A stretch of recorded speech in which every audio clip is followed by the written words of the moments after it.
ایک اور مقام ہم آج کی اس نشست میں ذکر کر سکیں گے مزید، کیونکہ زیادہ وقت آج کے اس پارے پہ ہمارے جو ہے وہ سورۃ الفاتحہ نے لیے، جو کہ بوجود ضروری اور اہم تھا. وہ ہے یہ ایک آیت ذکر کرنے کے بعد جو اگلا رکوع آتا ہے، یہ آدم علیہ السلام کی تخلیق کا اور ابلیس کے ساتھ آدم علیہ السلام کا جو پہلا ایپیسوڈ آتا ہے اس کا. تو پہلی جو اس سے پہلے هو الذی خلق لکم ما فی الارض جمیعا، کہ سب کچھ جو ہے اللہ تعالیٰ نے تمہارے ہی لیے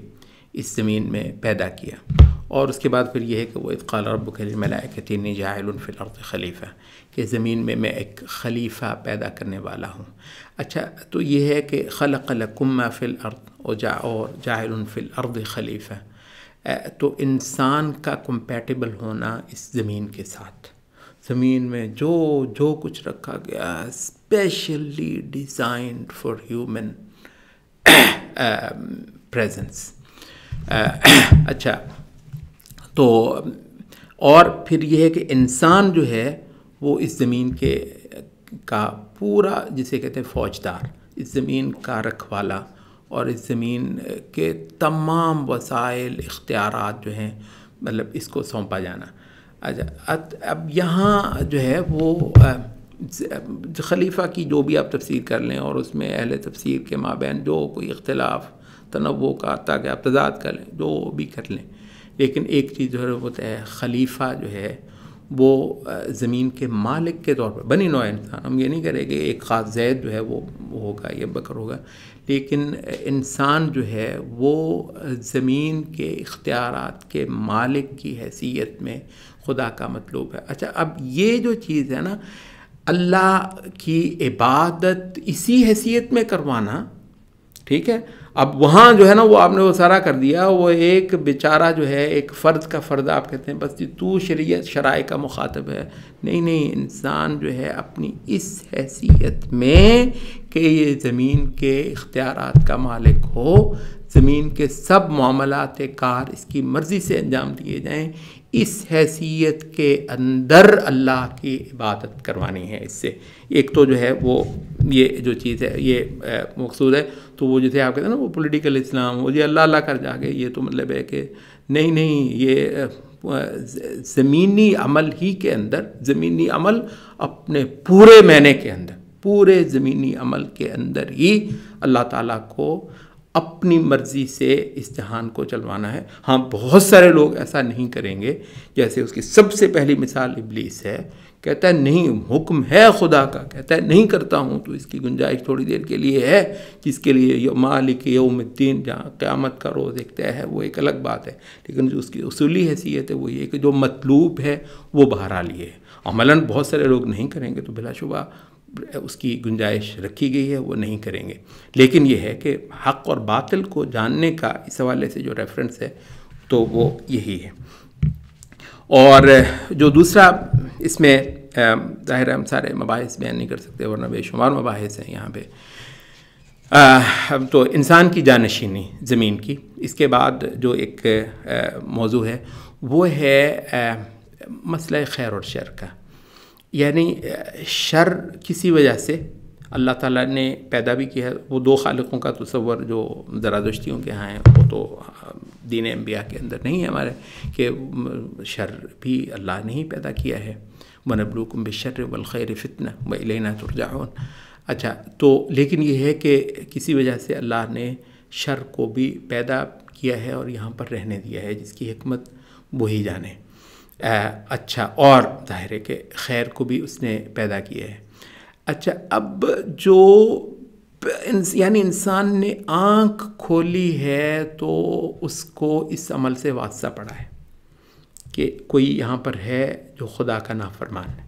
اور خدا کی نافرمانی کے حوالے سے ایک محاذرائی کرتا ہے، اور ایک ہے خدا کی فرما برداری. تو خدا کی فرما برداری اور خدا کی نافرمانی کے مابین یہ رشتہ ازل سے ہے، اور یہ رشتہ اس جہان کے اندر قیامت تک رہنا ہے. مطلب اس وجہ سے اہل علم نے کہا کہ اگر ایسا ہو جائے کہ اس جہان کے اندر کافر ختم ہو جائیں تو بھی یہ جہان باقی نہیں رہ سکتا. کافر ختم ہو جائے سارے کے سارے، مطلب ایسا بھی نہیں ہے۔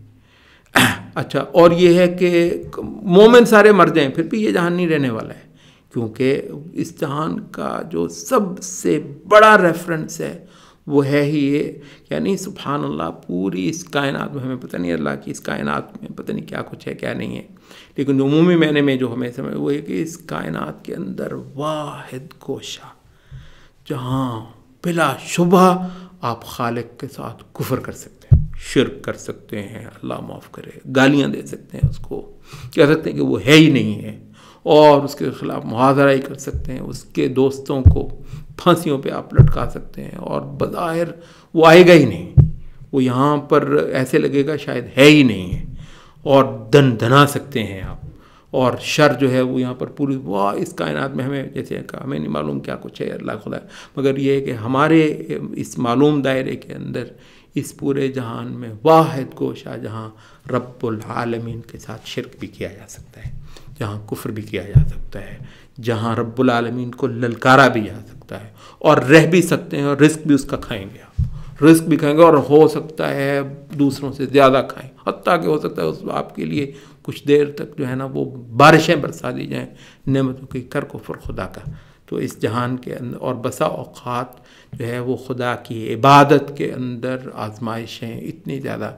کہ آپ کے لیے ایک بہت مشکل کام ہو جاتا ہے، بہت ساروں کی سانس پھول جاتی ہے، اور بہت سارے جو ہیں وہ ہمت ہار بیٹھتے ہیں۔ تو معرکہ خیر و شر، یہ اس جہان انسانی کی سچی ترین تصویر ہے، اور پہلا ایپیسوڈ جو ہے وہ اس انسان کے ساتھ یہی پیش آیا ہے، اور وہ لڑائی جو وہاں سے شروع ہوئی تھی، قال اهبطوا منها جميعا وقلنا اهبطوا بعضكم لبعض عدو، باقاعدہ عداوت کا لفظ جو ہے اللہ تعالیٰ نے بولا، تو یہ عداوت جو ہے وہ قائم ہے، اور ابلیس کی عداوت جو ہے وہ بنی نوع انسان ہی کے کچھ لوگوں کو ہتھیانے کے ذریعے سے انبیاء کے ساتھ ہونی ہے۔ تو یہ سلسلہ ہے، اور عبادت کا جو بہت سارے معنی ہیں نا عبادت کے، وہ انشاءاللہ العزیز یہیں سے ہی سمجھ آئیں گے، اور اسی ریفرنس سے ہی سمجھ آ جائیں گے، اور وہ جو ہے نا وہ اللہ والی عبادت آپ دیکھ لیجیے، میرا سورۃ البقرہ پڑھیے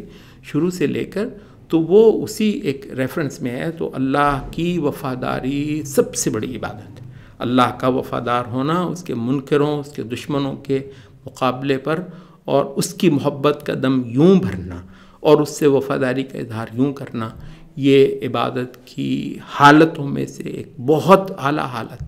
اور عبادت کی صورتوں میں سے ایک بہت زبردست صورت جو ہے وہ یہی ہے، اور وہ جو ایک مخصوص قسم کی گوشہ نشینی والی جو عبادت ہے وہ ہمیں کم از کم قرآن مجید کے ان مباحث کے حوالے سے بالکل نظر نہیں آتی۔ آج کی مجلس کے لیے اتنا ہی، انشاءاللہ کل ہم دوسرے پارے پہ کچھ بات کریں گے۔ سبحانک اللہم و بحمدک۔